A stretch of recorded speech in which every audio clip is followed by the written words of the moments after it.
Thank you. And I'm going to be asking you questions to give you an opportunity to explain to the Commissioner your involvement in the Freedom Convoy, and also to give you a chance to respond to some of the evidence that's been led before the Commission. I'd like to start with your background. I understand you were born in Sault Ste. Marie. That's correct, yes. And how long did you live there? Till I was 18. And then where did you go? I moved out to Alberta where there was work, and I've been living in Red Deer, Alberta ever since. And what sort of work do you do? Oh boy, I started out 22 years oil and gas, worked my way up from a roughneck all the way up to a driller, to a frontline supervisor, to a flow completions specialist. And then I went back to university and I got my degree in occupational health, safety, and environment, 3-year degree from the University of Alberta.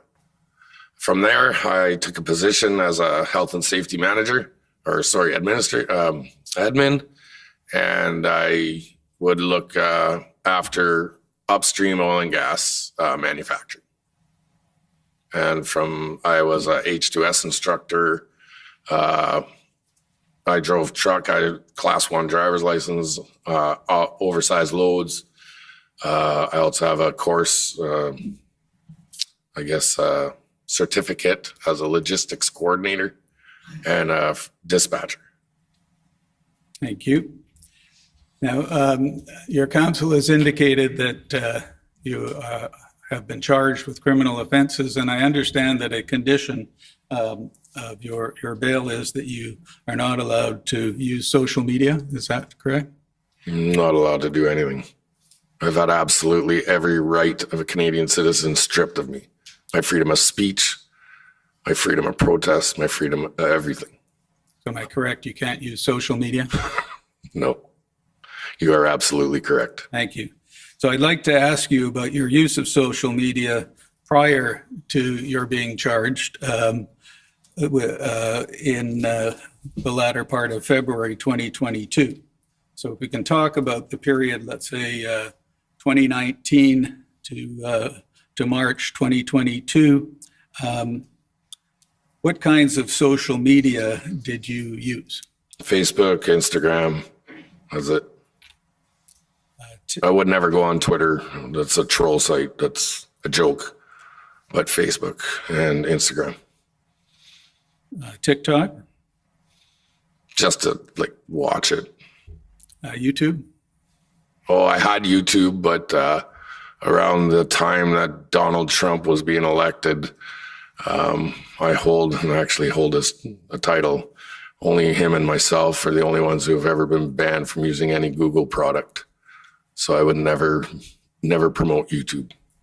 And I understand you had a large following on social media. Is that correct? Can you define large? Well, how big was your following? It was big. Can you define big?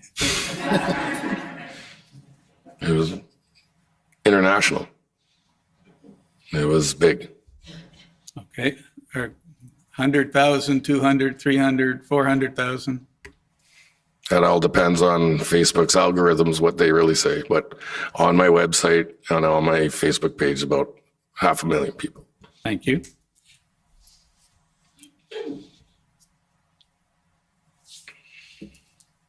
Now, and I understand on Facebook you would host live events. Is that correct? I would do podcasts and I would do media. And I'd catch interactions in real time for basically just to show it in reality, and not some distorted mainstream media view. I'd show you what it was like in the real time. And I understand in 2019, you were involved in a convoy called United We Roll. Yes, sir. Correct? Yes, sir. And that was a protest over some oil and gas issues? That was a protest over Bill C-69 and C-48, which is the anti-pipeline and the anti-harbor moratorium, of which when we came to Ottawa, we were successful. They reopened all the contracts after. And actually, since I've been incarcerated, as of June 2022, both those bills have been scrapped because they've been deemed unconstitutional. And Alberta finally got our pipelines, and we're finally back to work again. And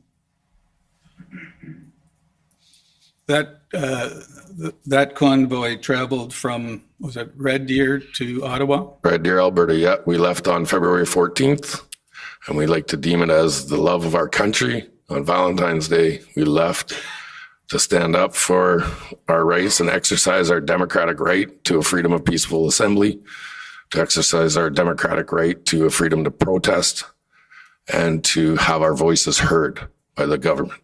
And who led that convoy? I was in the pilot truck myself and another person by the name of Angie Reed. Love you, Angie. Glenn Carey. He drove OP-22 or OP, the fire truck. We brought a fire truck. He was an oil and gas fire suppression unit. How many vehicles were in the convoy? When it got to Wellington, we had about 170, 178, I believe. Okay. Was Mr. Bowder involved in that convoy?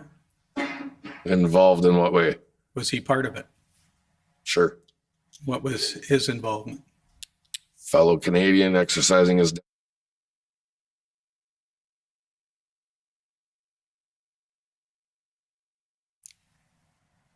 So I'd like to, and so when you got to Ottawa, how long were you there?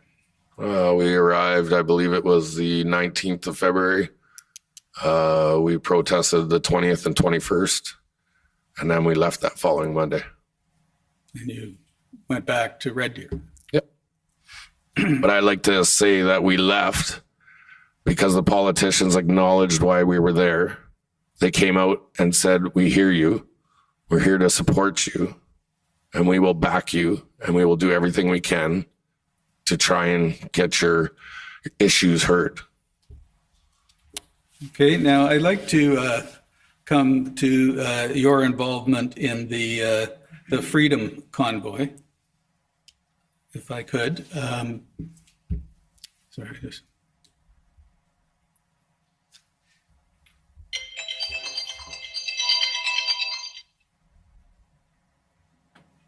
Trying to keep track of the time, but I won't. Doesn't seem to be working. How did you first get in? How did you first get involved in the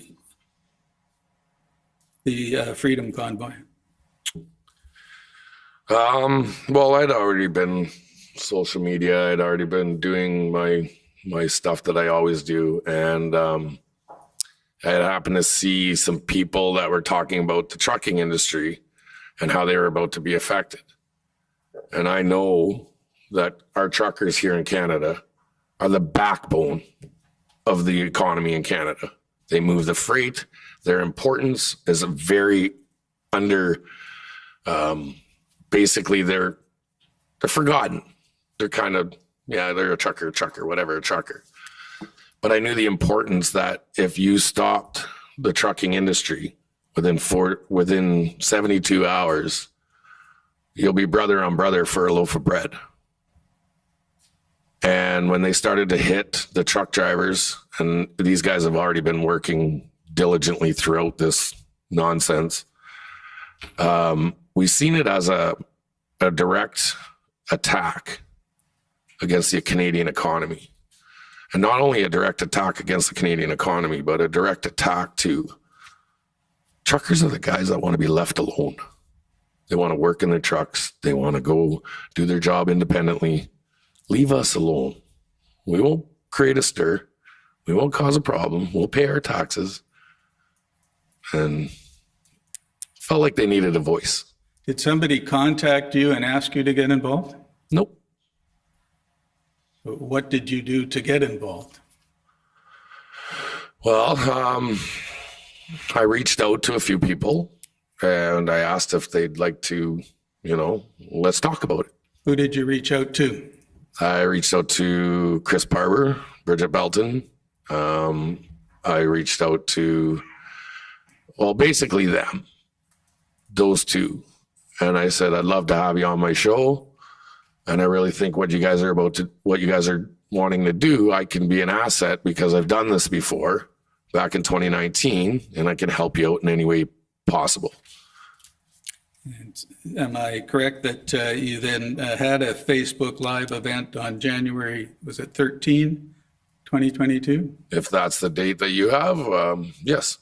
And Mr. Barber, Ms. Belton, and I understand James Bowder were all on part of that. That's correct, yeah. And I gotta say there's people involved, but I've had my social media stripped. I've had all my videos gone. I can't recollect who was all there, but that sounds very close to who was there. I think there were some other people that were involved too. I think Dave Steenberg was one. There was a couple. I think Joe Jensen was one. There was a few people, yeah. And during that event, you talked about the plan for a freedom convoy with those people who were with you?